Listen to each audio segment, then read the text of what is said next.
The Young and the Restless spoilers shock next 2 week spoilers, full October 7th to October 18th. In Genoa City, family tensions had reached a breaking point, particularly between Kyle and his mother, Diane Jenkins. What had once been a strained but functional relationship had now devolved into open hostility. Diane's public accusation, calling Kyle a thief, had shattered whatever fragile bond they had left. And Kyle, never one to back down from a challenge, was fuming. He couldn't believe his own mother had humiliated him so openly, and now the rift between them seemed insurmountable.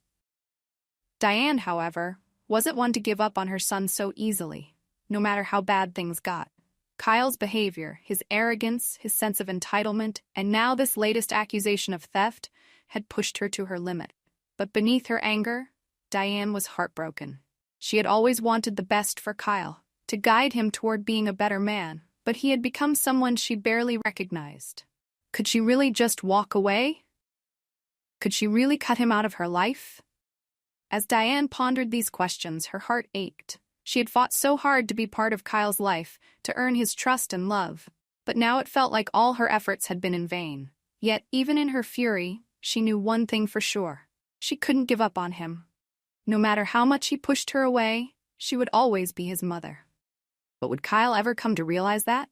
Or was this the end of their relationship? Meanwhile, across town, Daniel Romolotti had stumbled upon something deeply disturbing. While cleaning out a drawer in his bedroom, he found a blood-soaked handkerchief hidden beneath some clothes. His heart raced as he held it up, the sight of the dark, dried blood sending a chill down his spine. This wasn't just any ordinary discovery. This was a sign that something was terribly wrong. Who could have left this here? And more importantly, why? Daniel's first instinct was to report the discovery to the police, but a deep sense of dread made him hesitate.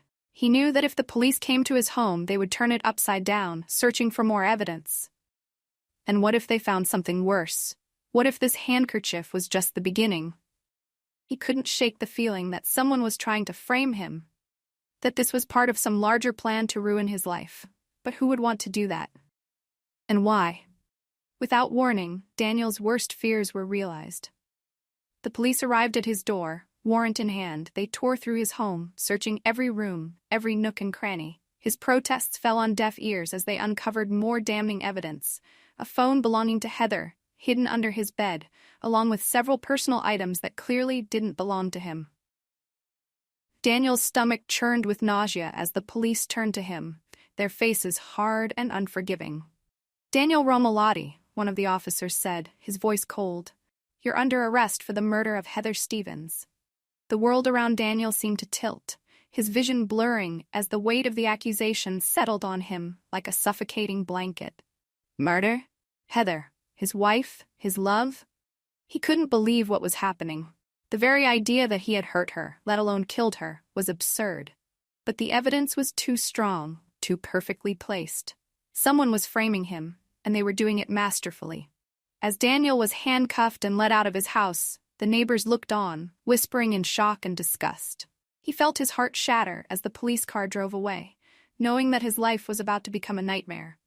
But who had done this to him? And how would he ever prove his innocence?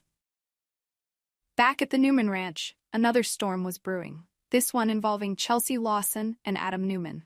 Their relationship had always been volatile, a constant push and pull of love, anger, and control. But things had reached a boiling point once again. Chelsea had made it clear that she didn't want to be with Adam anymore, that she needed space and freedom from the endless cycle of manipulation and heartbreak.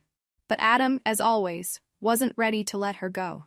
"Chelsea, this is ridiculous," Adam shouted, his voice echoing through the living room as he followed her, determined to make her stay. "You can't just walk away from this. Walk away from us. What about Connor? He needs his family together." Chelsea spun around, her eyes flashing with anger. "This isn't about Connor, Adam. This is about you. You don't care about what I want. You just want to control me, to make sure I can't ever move on without you." Adam's face hardened, his jaw clenching as he took a step closer. "That's not true," he said quietly, but his voice was laced with a cold edge. "You're his mother, Chelsea. We're his parents. He needs us, both of us. You can't just break up this family because you want to run away from your problems. Chelsea shook her head, frustration boiling over. This is exactly why I can't stay with you, Adam. You never listen. You never respect what I want or what I need. All you care about is keeping me under your control. Adam's eyes darkened as he stepped forward again, his voice growing softer, more dangerous. I'm not trying to control you. I'm trying to keep our family together, but if you keep pushing me away, you're going to regret it. Chelsea felt a cold chill run down her spine at his words. She knew Adam too well. He wasn't making a threat, but a promise. He wasn't going to let her go easily, and she would have to fight harder than ever to break free from him.